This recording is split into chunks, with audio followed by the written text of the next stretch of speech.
Olá, tudo bem, pessoal? Como vocês estão? Sejam bem-vindos a mais uma aula de história. E nós iremos falar essa semana da Idade Média, né? Não de feudalismo, como eu ia dizer, mas da Idade Média. Já falamos de feudalismo na outra aula e vamos falar da Igreja Católica e sua influência na Idade Média, certo? Então eu já inicio, né, já falando desse poder que a igreja exerceu durante 10 séculos. Lógico que teve um momento da Baixa Idade Média que a igreja foi perdendo espaço, mas ela teve um poder exorbitante durante esse período da história, certo? É tanto que muitos historiadores consideram até como a Idade das Trevas, né? Porque o desenvolvimento científico ele teve muitas dificuldades aí de surgir justamente por conta do poder da religião, ou seja, da Igreja Católica, certo? Então, a Igreja Católica foi a instituição mais poderosa da Idade Média. Ela comandava, né, tudo e todos, da economia até a cultura. Ela foi considerada como a maior senhora feudal desse período, justamente porque ela chegou a ser proprietária de 2/3 das terras da Europa Ocidental. Imagine, né, o poder, porque se nesse período que o sistema econômico se chamava de feudalismo, que o feudo era a terra, que era o bem precioso, então imagine como a igreja chegou a ser tão poderosa nesse momento. E essa igreja, ela participava, né, ou seja, a igreja católica participava das relações de suzerania e vassalagem e controlava aí a servidão dos camponeses, certo? Vou mostrar agora uma imagem aí de uma catedral aí na França, né, de Coutances. Imagine que durou 30 anos para essa catedral ficar pronta. Então imagina o poder, o dinheiro, né, tudo poder econômico, resumindo, que a igreja tinha, né, nesse período, certo? Continuando, né, quais as características da Igreja Católica, né, nesse período aí da Idade Média? Ela conseguiu sobreviver às invasões germânicas e logo depois iniciou o processo de conversão dos bárbaros. Por isso ela se fortificou, por isso ela ficou tão poderosa, né, conhecida como a famosa Senhora Feudal. Foi, como eu disse a vocês, uma instituição muito poderosa e influente em todo esse período, e todas as relações típicas do feudalismo foram justificadas e legitimadas pela Igreja. Então, tudo que se fazia diante do sistema econômico feudalismo, a Igreja justificava, estava a perdoar, estava a entender o que estava acontecendo, porque a igreja era essa senhora feudal, tá certo? Monopolizou a cultura e a educação, como eu disse inicialmente a vocês, ela estava no controle desde a economia até a cultura, e conhecida como grande senhora feudal, porque era dona, né, de 2/3 das terras da Europa Ocidental, como a gente falou, certo? Então, continuando, a gente vai falar da hierarquia dessa grande instituição, ou seja, da Igreja Católica, tá certo? Como funcionava? Funcionava dessa forma que vocês estão vendo aqui, o alto clero e o baixo clero. O alto clero estava composto pelo Papa, cardeais, bispos e abades, enquanto o baixo clero estava composto pelas camadas populares, ou seja, era oriundo das camadas populares, que eram os padres e monges, era aquele que tinha a grande maioria, que estava na ponta, que fazia todo aquele trabalho da arrecadação de dízimo e etc. Essas duas imagens mostram justamente, né, essa hierarquia, onde ainda existia, né, ainda o clero secular e o clero regular, tá certo? Continuando, vamos falar do fortalecimento da igreja, certo? Durante toda a Idade Média, durante o século V ao século XV, como eu disse a vocês que durou 1000 anos, ela conquistou e manteve-se no poder, com grande poder, não foi pouco o poder dela, tá certo? Então ela possuía muitos terrenos por isso ela detinha o poder econômico, como nós vimos que ela era dona de 2/3, né, de todas as terras lá da Europa Ocidental. Ela influenciava nas decisões políticas dos reinos, por isso ela exercia o poder político. Ela interferia na elaboração das leis, ela quem é a Igreja Católica, tá, gente? Por isso ela detinha o poder jurídico e ela estabelecia padrões de comportamento moral para toda a sociedade, por isso ela tinha o poder social. Foi bem complicado esse momento, né, da história, porque muitos consideram a Idade das Trevas, como eu disse para vocês, justamente porque os avanços na área da ciência era difícil, aconteceu, mas foi com muita dificuldade, foi muito lento e foi pouco, melhor dizendo, justamente por conta desse poder que a igreja exercia e tudo tinha que ter uma conotação religiosa, certo? A gente continua falando do fortalecimento, essa imagem mostra justamente o fortalecimento, né, dessa instituição, a mais poderosa instituição da Idade Média, certo? Ainda, né, continuando sobre o fortalecimento da igreja, como religião única e oficial, a Igreja Católica não permitia opiniões e oposições contrárias aos seus dogmas. Sua verdade era incontestável. Né? Quando vocês assistiram ao filme de Martinho Lutero, vocês lembram que falava-se muito nessa verdade incontestável.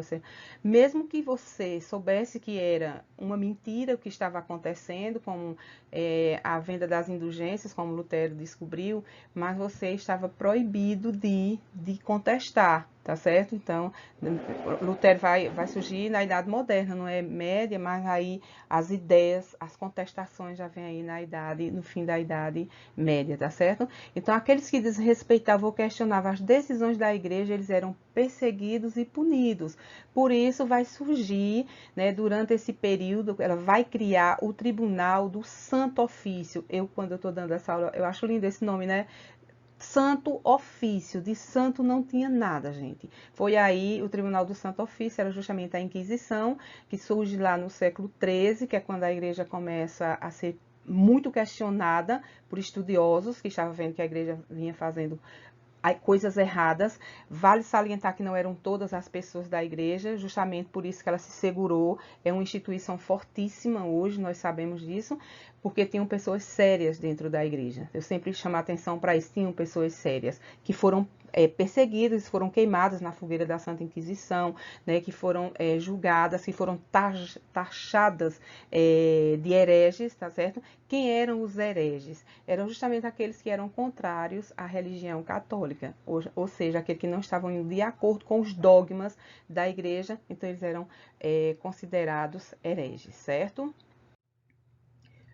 Vamos falar um pouco agora da Inquisição, já que eu mostrei ali, né, que surgiu aí no século XIII, o Tribunal do Santo Ofício, para poder julgar e perseguir e queimar quando fosse necessário para a igreja aqueles que eram considerados hereges, certo? Então, o que foi a Inquisição? Foi fundada pelo Papa Gregório IX em 1231, né? A gente sabe que aí era século XIII.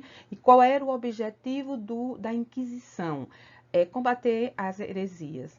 E quem eram os hereges? Todos aqueles que pensavam e agiam diferente do que a igreja mandava. Ou seja, quem era essa igreja? A Igreja Católica. Nós estamos falando justamente da Igreja Católica e sua influência na Idade Média, tá certo?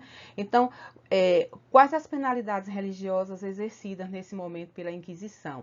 Eram os jejuns, imagine você ficar, né, dias sem se alimentar, as flagelações, as peregrinações, prisão, confiscos de bens, para que você pudesse pagar por aquilo que você tinha feito, então seus bens eram confiscados, interrogatórios, torturas e chegava a excomunhão, ou seja, você era expulso e você era taxado como herege e você não fazia mais parte daquela igreja, tá certo?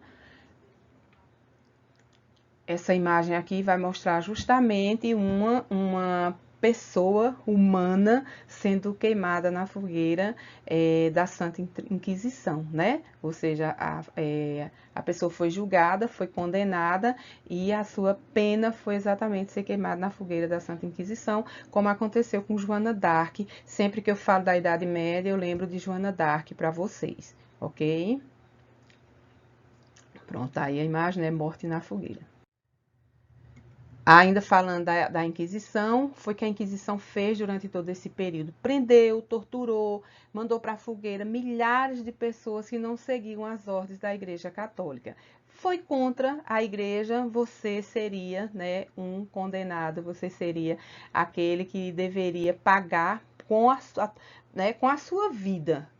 Lógico, a gente tá vendo aí, eu vou mostrar algumas torturas a vocês, que mesmo sendo tortura, você não conseguia sobreviver, né, ao fim dessa tortura. Essa imagem é de Joana d'Arc, que a igreja, tempos depois, se redime, reconhece que Joana d'Arc era santa e hoje ela é Santa Joana d'Arc, tá? Essa outra imagem aqui mostra justamente a Inquisição em Portugal. Portugal foi terrível, minha gente, nesse processo da Inquisição. Fez tudo como a igreja mandava, tá? Era um país essencialmente católico. Quando a gente estudou quando a gente estava estudando Martinho Lutero, a gente fala, né, dessas perseguições e tudo isso, certo?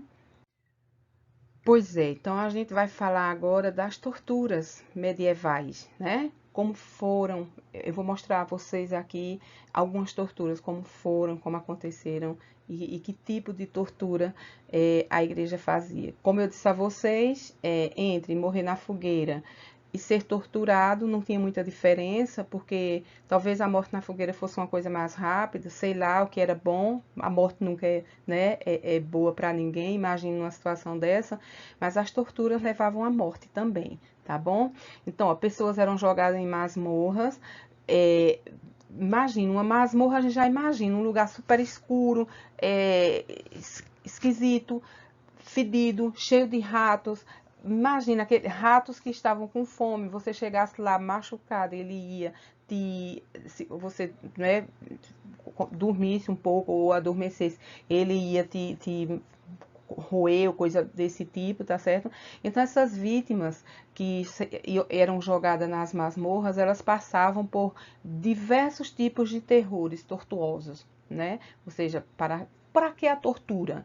Para que as pessoas pudessem falar, para que as pessoas pudessem se redimir, para que as pessoas pudessem se retratar, como a igreja dizia, tá certo? E eu vou mostrar aqui a vocês agora alguns métodos mais usados lá como tortura durante a Idade Média, né? Como a gente tá vendo aí, a gente tá falando de tortura medieval. Essa daqui, vocês estão vendo, ela é chamada de a roda. Essa pessoa está aqui, ó. Em geral, os torturados faleciam, eu disse a vocês, ó, faleciam em decorrência das severas queimaduras que sofriam por todo o corpo. Aqui tem brasa, tá certo? A pessoa está alimentando aqui brasa. Você estava amarrado aqui nessa roda e uma pessoa estava rodando e você ia assando aos poucos, se queimando. Então, o seu corpo ficava com queimaduras severas e aí você chegava à morte. Vou mostrar mais um aqui, tá certo? Essa daqui era chamada de balcão da tortura. Não sei se vocês conseguem ver bem aqui, mas tem um corpo aqui esticadíssimo, tá certo? Era a máquina de tortura mais dolorosa do período. Rompia tendões, ó, deslocava articulações e desmembrava suas vítimas. Né? Um puxava para um lado, outro puxava para outro, pela imagem aqui vocês estão vendo, e seus tendões, né?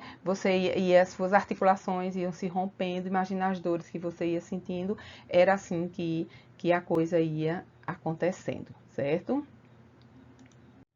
Eu continuo mostrando mais torturas a vocês. Essa que vocês estão vendo aqui é chamada de berço de Judas, tinha que ser de Judas mesmo, como nós estamos vendo aí. Era um instrumento tão temido pelas pessoas que quando simplesmente falava a sua menção, já causava um pânico na vítima. Eu não sei se a imagem está muito boa para vocês visualizarem, mas que é a imagem da época, mas aqui veja, é tipo uma lança, você senta nu, né, sentado aí, o seu ânus está nesse lugar e eles começam a te rodar. Estão vendo vendo aqui, tem pessoas rodando, essas pessoas são do clero, tá? São os inquisidores, torturadores, inquisidores, e eles te rodam, te fazem falar, só que aí você vai ter uma hemorragia. Tem esse outro aqui, é estranho o objeto, você usando, é chamado de estripador de seios, é uma tortura exclusivamente feminina, né? E essa tortura, você colocava o seio, que era quente, eles esquentavam essas pontas aqui, colocavam no seio feminino e você perdia seu seio. Acontecia a mastectomia brutal, né? O seu seio era retirado aí com a tortura do estripador, certo? Então, ó, este artefato era utilizado em mulheres acusadas de adultério, bruxaria ou aborto, com o objetivo de arrancar-lhes mesmo os seus seios, tá bom? Então, passou por essa tortura, você sabia que ficaria sem os seus seios. Então, as torturas foram terríveis, né? São muitas e muitas torturas, lógico que eu não coloquei aqui, porque a gente não veio falar só de tortura, a gente tem tanta coisa para falar, né? Mas a Igreja Católica, ela pecou, né? Muitos que estavam à frente da igreja, a igreja não pegou, mas os que estavam à frente da igreja pecaram feio durante esse período aí, né, da nossa história, durante a Idade Média. Foi uma instituição poderosa, foi muito influenciadora, tanto que o tema é a Igreja Católica, isso influência, né, na Idade Média, mas fez muita coisa errada. O Tribunal do Santo Ofício, né, e aí todas as torturas que nós estamos vendo aí, isso é imperdoável. Então, a gente vai falar justamente dessas heresias medievais. Como eu disse a vocês, o herege era aquele que ia de encontro, aquele que não estava de acordo com os dogmas da Igreja Católica, né? O texto aqui ao lado vai dizer exatamente isso, ó. Eles eram ideia, teoria ou crença controversa, especialmente em relação à religião. Então, não está de acordo com os dogmas, não está seguindo o que a religião está te pedindo, você era, a religião católica no momento, né? Você era considerado herege, tá certo?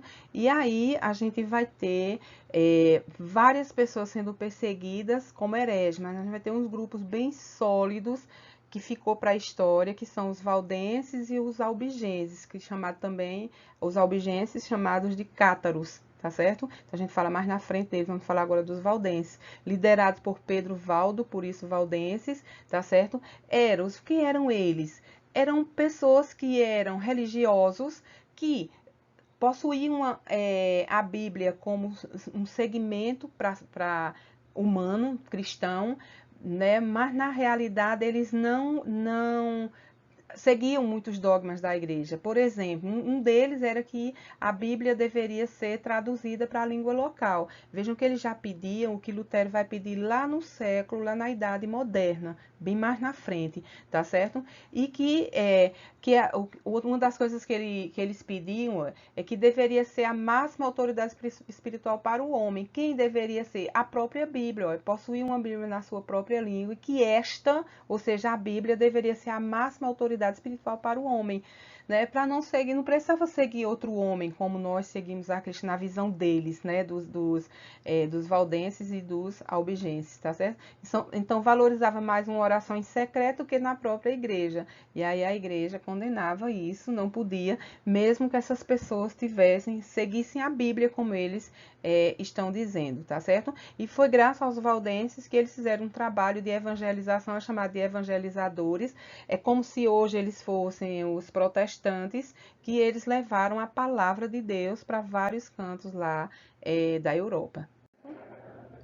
Ainda falando, né, sobre eles, a heresia deles foi fundada em 1179 por um comerciante francês, né, chamado de Pedro Valdo, defendia o total desapego às coisas materiais, coisa que a igreja não defendia, então ele já estava vindo de encontro com a igreja, não se submetia às autoridades e ensinamentos da igreja, como né, a gente acabou de ver que eles achavam que uma oração por si só já bastava.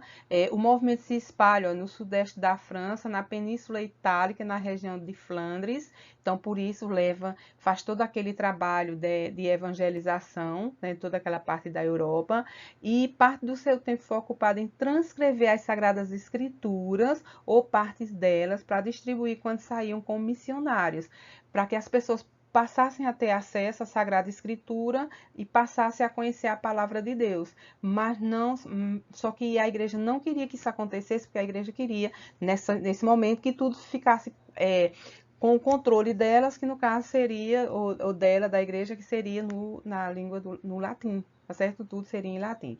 E eles eram evangelistas, assim como a igreja evangélica que nós conhecemos hoje. Tá certo? Vamos falar agora dos albigenses ou cátaros, como eu disse a vocês, né? As principais manifestações do catarismo centralizavam-se na cidade de Albi, na França, por isso os albigenses, né? Motivo pelo qual seus adeptos também receberam o nome de albigenses. Não reconhecia a divindade de Cristo, certo? E eram aversos a autoridades eclesiásticas. Eles não seguiam nenhuma daquelas hierarquias, não respeitavam nenhuma daquelas hierarquias. E segundo seus princípios, o espírito humano deveria ser purificado pela renúncia dos prazeres, também estavam desapegados e eram desapegados aos bens materiais, assim como, né, como os valdenses.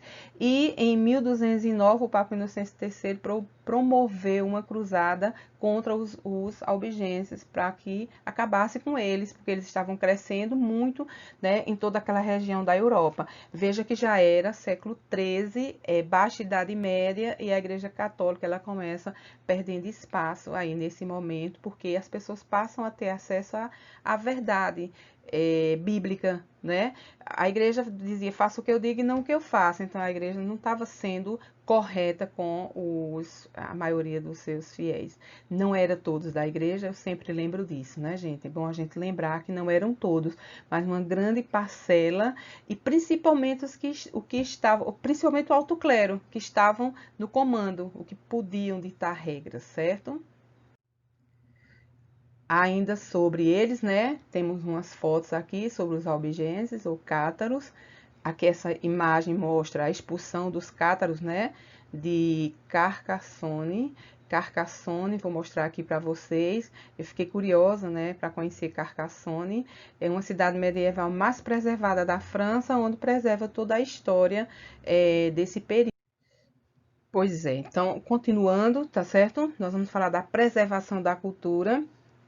Porque, mesmo com toda essa perseguição, né, de 10 séculos vivido pela Idade Média, que vivemos na Idade Média, e com o controle da igreja, né, durante esses 1000 anos, a gente ainda conseguiu, o mundo conseguiu guardar, preservar a cultura riquíssima, né, grego-romana, principalmente dos gregos, tá certo? Então, teve alguém que foi de suma importância, alguém da igreja que foi de suma importância para a preservação dessa cultura. Quem foi? Quem foram esses integrantes tão importantes que tiveram essa importância, essa extrema importância para a preservação dessa cultura? Foram os monges copistas, né? Quem eram eles? Eram homens que se dedicavam justamente a copiar e a guardar os conhecimentos das civilizações antigas, principalmente dos grandes gregos, né, dos sábios gregos.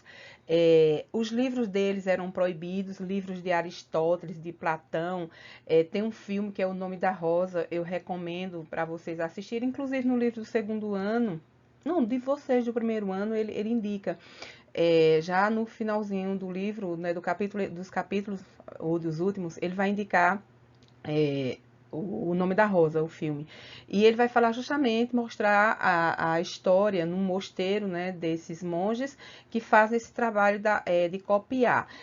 Por que essa preocupação de fazer as cópias? Eles traduziam, né, para a língua local deles, para a língua, principalmente para o latim também, mas principalmente para a língua local, para que eles soubessem o que era que aqueles livros estavam falando, trazendo de conhecimento, principalmente de crítica sobre a igreja, tá certo? E esses livros eles foram escondidos, né, nas grandes bibliotecas da santidade, né, da cristandade, melhor dizendo, tá bom? E graças a esses monges, né, essa cultura ela se preservou e foi retomada na Idade Moderna. É um conteúdo que nós vamos ver Por isso nós chamamos de renascimento cultural. O que é renascer?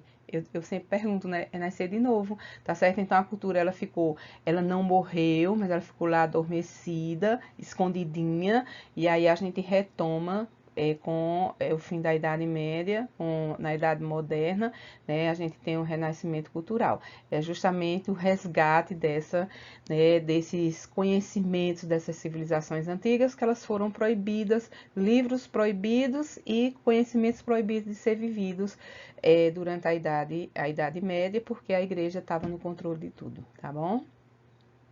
Olha aí, uma imagem aí mostrando, né, o renascimento aí da cultura, os monges copistas aí trabalhando para não deixar a cultura morrer, tá certo? Então vejam que na igreja a gente não teve só na Idade Média, a gente só teve coisas ruins, né? A gente teve muita coisa boa, certo? Continuando sobre a cultura, né, na Idade Média, foi muito influenciada pela religião católica, tá certo? As pinturas, esculturas e livros eram marcados pela temática religiosa. Eu disse, tudo tinha que ter uma conotação religiosa, né? Então, os vitrais das igrejas, eles traziam cenas bíblicas, né? Era uma forma didática de educar as pessoas, de transmitir o evangelho para as populações, porque elas eram analfabetas, quase todas analfabetas, e sem falar que a missa, a homilia, tudo era em latim. Então, aquelas pessoas que não tinham conhecimento do latim, elas entravam ignorantes na igreja e saíam ignorante ao quadrado, tá certo? Então, era muito preocupante, né? Hoje, nós estamos vendo isso, né, com uma grande preocupação para justamente repassar essa cultura religiosa. E aí, que era que eles eram muito espertos, né? O clero da época, muito esperto, e aí eles traziam cenas bíblicas justamente através das imagens, que eram os famosos vitrais, certo? Olha aí uma imagem aí, trazendo toda a história bíblica, e quando você olha aí, você começa a contar, a perceber, a viver, né, a história bíblica aí através das imagens. A gente continua com a cultura, né?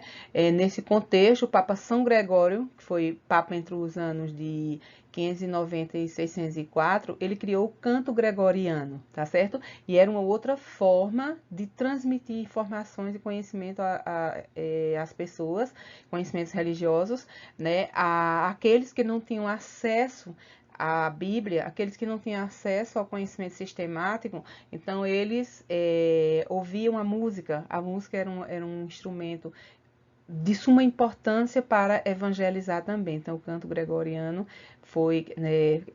nasceu com esse grande objetivo aí de levar o conhecimento religioso às pessoas, àquelas que não tinham, né, acesso, tá certo? Pronto, então vamos falar agora da igreja no início do século XI, certo? E como estava, né, a igreja católica e sua influência aí no início do século XI. O Papa Nicolau II confirmou o celibato dos padres, e a partir desse momento os padres não casam, eles dizem que são casados com a igreja, né? Tem toda aquela quantidade de fiéis para cuidar e não teria tempo de ter família, enfim, mas é isso. Proibiu a indicação de bispos por reis, porque era isso que acontecia, os bispos eles eram indicados por reis, e isso era bem complicado, porque muitos chegavam a ser bispos sem ter nenhuma vocação, né? Infelizmente, o grande erro da igreja foi que as pessoas que assumiam cargos importantes durante a Idade Média, principalmente até aí, século XI, século XII, ou durante toda a idade mesmo, né, essas pessoas elas eram indicadas, muitos compravam cargos dentro da igreja, e não é assim que funciona com religião, né, a gente tem que ter vocação, tá certo? Então, o Papa também, né, Nicolau II, ele definiu como os papas seriam eleitos, né, seriam por cardeais, eleitos por cardeais, e o Papa Gregório VII, ainda no século XI, assegurou o direito papal de derrubar os imperadores, entrou na briga política aí, mas como a igreja estava em todos os segmentos, como a gente viu no início, e estabeleceu a excomunhão, né, Gregório VII estabelece a excomunhão àqueles que não estão seguindo direitinho as orientações da Igreja Católica aí, né, no século XI. Ainda continuando, esse texto aí vai falar sobre o poder da igreja, depois vocês vão ler, né, com o tempo, mas aí vai falar justamente disso que eu estou dizendo a vocês, desse poder total que a igreja passa a ter, principalmente quando ela se torna, quando o cristianismo, né, vai se tornar a religião oficial do Império Romano, através do edito, né, de Tessalônica. Certo? O Edito de Milão vai conceder liberdade religiosa e o de Tessalônica vai dizer que a Igreja Católica passa a ser religião oficial do Império Romano. Então a Igreja passa, né, a partir do momento que ela se torna religião oficial, ela também passa a perseguir, infelizmente, aqueles que não estavam indo de acordo com né, com os seus ensinamentos, né, com seus ideais, enfim. Vamos falar, tá terminando o nosso conteúdo, a nossa aula, viu, gente? Vamos falar sobre a crise na igreja. A igreja, com todo esse comportamento, não era difícil de não ter uma crise. Então, ela vai ter, né, uma crise, tá certo? E do século XIV e XV, nesses 2 séculos, já era o fim da idade média, né? Já nascia, a partir do século XV, já nasce a Idade Moderna. A Igreja Católica, ela passava por uma crise em vários setores, tá certo? E quais eram esses setores, em que sentido? Papas, bispos e cardeais que levavam uma vida de luxo, festas e promiscuidades, passam a ser denunciados, passam a ser criticados, né? As vendas de cargos religiosos e de relíquias sagradas começam a chegar ao conhecimento de todas as pessoas, então assim, a igreja vai perdendo espaço, a igreja vai ficando sem credibilidade, não a igreja como um todo, mas boa parte da igreja sem credibilidade. Enquanto isso, na França e na Alemanha, o baixo clero vivia em situação quase miserável, os padres e os monges, né, e muitos sendo perseguidos porque não estavam indo de acordo com o que estava acontecendo com o alto clero, certo? Umas coisas erradas, então eles eram perseguidos. Muitos não respeitavam o voto de castidade, não tinham muita formação intelectual, muitos eram até incapazes de ler e interpretar a Bíblia, então falavam o que queria lá na frente. Então, a igreja ela fica bagunçada nesse momento. Infelizmente, ela vai ficar bagunçada, né? Principalmente porque os seus líderes estão fazendo coisas erradas e aquelas pessoas sérias que existiam dentro da igreja, elas vão sofrer naquele momento, vão sofrer muito, tá certo?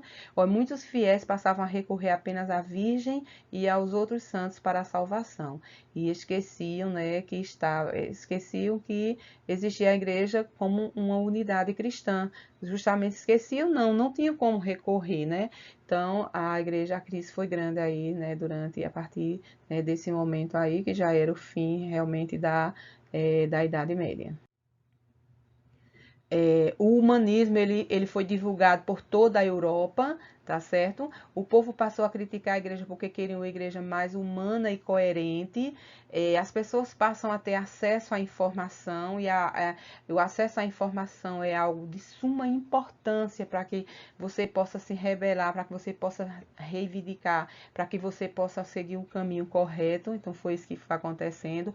O povo não aceitava a venda das indulgências em troca do perdão dos pecados. É quando Lutero começa fazendo faz, né?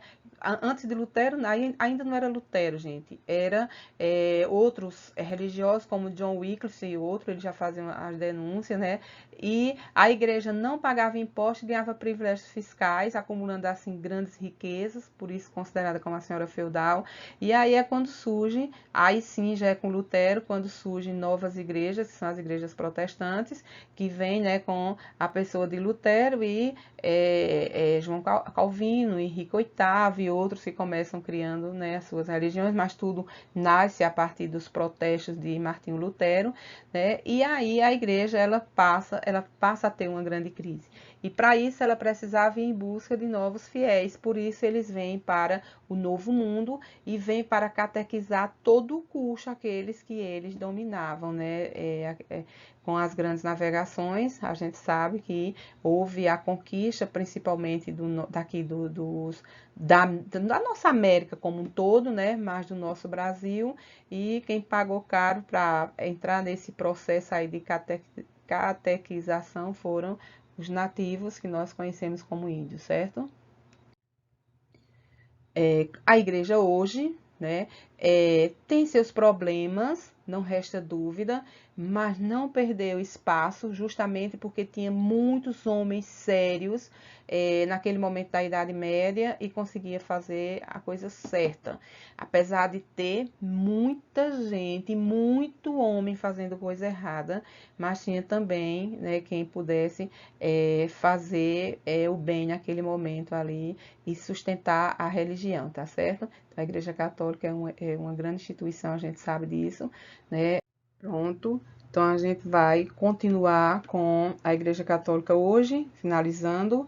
Eu quero falar de Papa Francisco. Eu considero ele como o Papa mais ecumênico que eu conheci, né? De acordo com o que eu estudo também, não conheço nenhum que foi tão ecumênico quanto ele. Essa frase dele aí diz tudo para a gente, fala do quanto ele respeita a diversidade religiosa, né? E ele é uma pessoa extremamente humana. Olha o que ele vai dizer: em nosso tempo é muito urgente rezar, cristãos, judeus e muçulmanos, pela paz. Rezar pela paz, todos esses aí, independente da religião, independente da crença, independente do Deus, vamos rezar, precisamos rezar. E essa frase, ela é atual, tá? Tá pedindo pra gente rezar porque a gente precisa de oração mesmo, né, gente? Isso é uma reflexão dele de Papa Francisco, né? E eu finalizo dizendo a vocês, independente, né, da sua religião, não é porque você estudou toda essa história aí, viu essa história aí da Igreja Católica e sua influência na Idade Média, que você vai sair banalizando com o nome da Igreja Católica. Na realidade, isso foi um período da história, a Igreja se redimiu, voltou atrás de muita coisa errada que ela fez, a Igreja tem coisas erradas até hoje, como todas as outras igrejas têm, onde tem ser humano, né, tem o pecado e tem os erros, porque errar faz parte da humanidade, tá certo? E aí eu finalizo, né, com vocês. Até a próxima aula. Espero ter ajudado, esclarecido aí sobre, né, a influência da igreja na Idade Média, tá certo? Essa igreja, né, a Igreja Católica, que faço questão de frisar, e a gente tá falando da Igreja Católica. Bons estudos e até mais. Se cuidem.